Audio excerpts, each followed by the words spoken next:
Good morning. Great to have you with us early doors on a Wednesday morning. It's Steve Bailey. I'd like to tell you about a condition that I've been living with since I was young. It's a physical condition, but it can absolutely destroy you mentally. 81333. Start your text with the word Sheffield, please.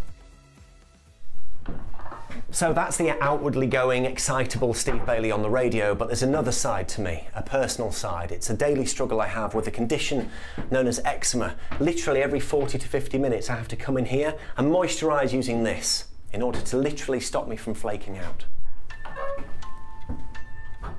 That's how it's affected me at times, but I'm going to meet some other people with the condition to find out how it affects them.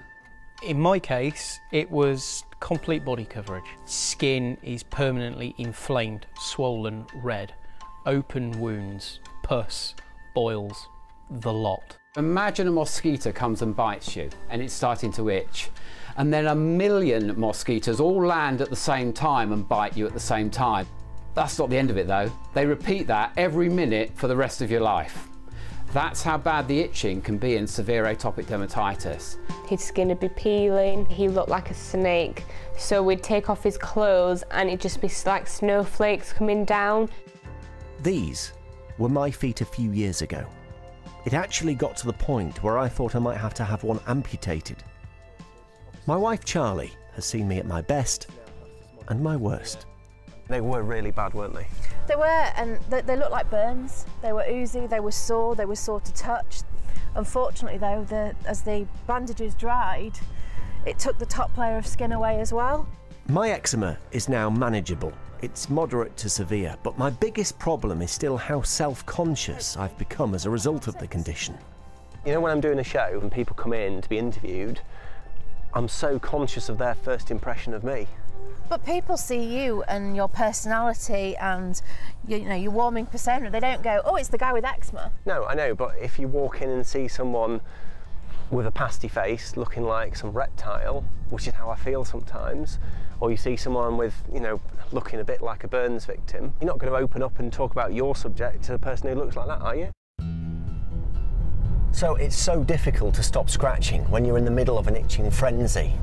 You literally want to rip your skin off to let the flesh underneath breathe, but you deal with it as an adult. But what if you have a child, a young child, who has the condition?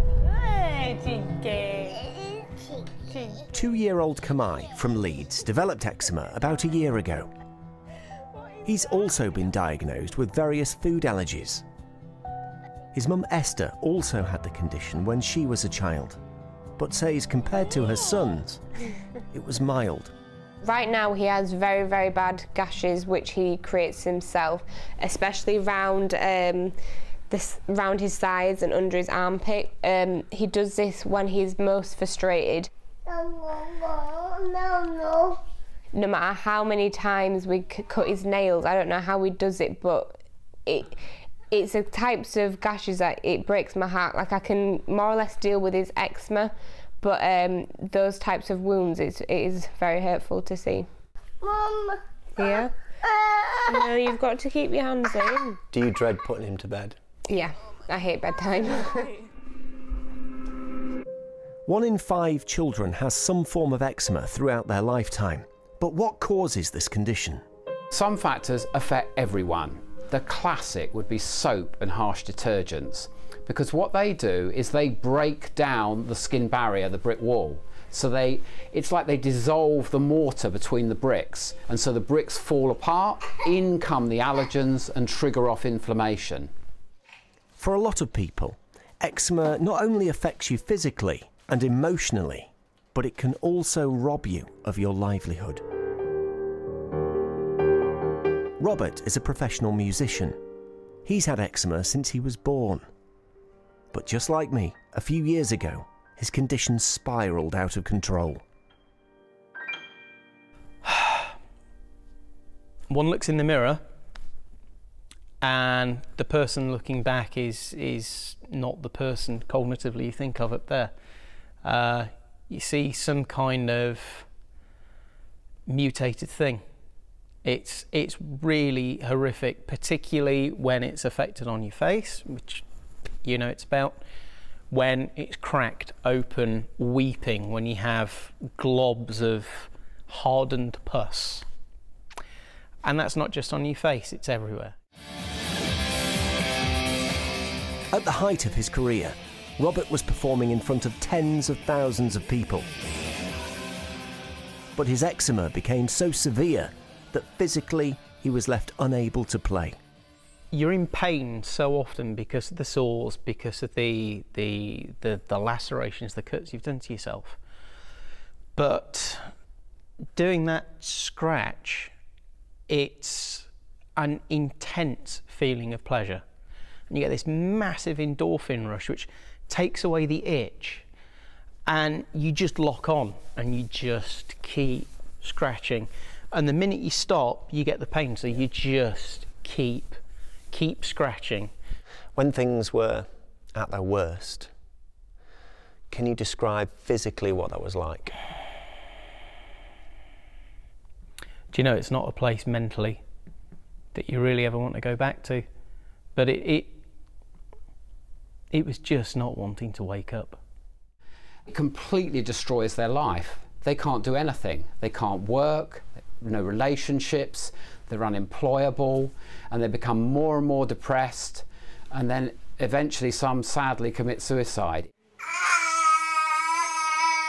It can be difficult being an adult coping with severe eczema, but how do you cope when, as a parent, you cannot stop your child reacting to that incessant itching? This is the second time Kamai's woken up tonight so far, and it's just taken me an hour to get him to sleep, as I've had to re-cream him and he's just been scratching and scratching. It does make me feel very upset and depressed because no one understands, and I'm just trying to make him better, really. So as you can see, moisturising stops you becoming as flaky as you might be otherwise, because that dry, flaky skin can make you feel like an alien. There are many different levels of treatment depending on how severe the eczema is. Moisturising is the first step. The second step is to avoid irritants and allergens. The third step is to treat flares. And all of that is encompassed by intensive education. I'd just put it on his skin like that. You actually should only ever put his cream on in one direction. Leslie Matthews was the first specialist eczema nurse in Yorkshire. Today, she's come to Leeds to meet Esther and Kamai.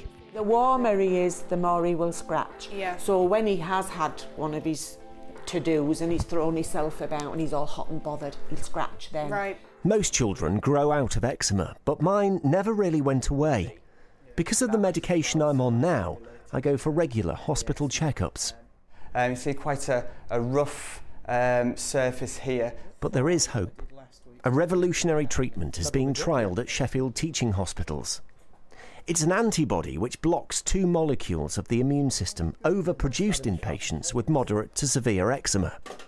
To suddenly have a drug that can switch off the disease, as one patient said, it's like turning off a light switch. It's that quick and that effective. It is a complete revolution in the therapy of the disease. There's that wonderful thing now of where I can go about what I would consider a fairly normal morning routine. The only difference to anyone else is that I come out the shower and pretty much immediately just put on a layer of moisturiser everywhere. It's still early days for this new drug, and too early to say whether or not there will be any side effects for users. But it does provide hope. Hope that one day there might be a more effective treatment for those suffering from severe eczema.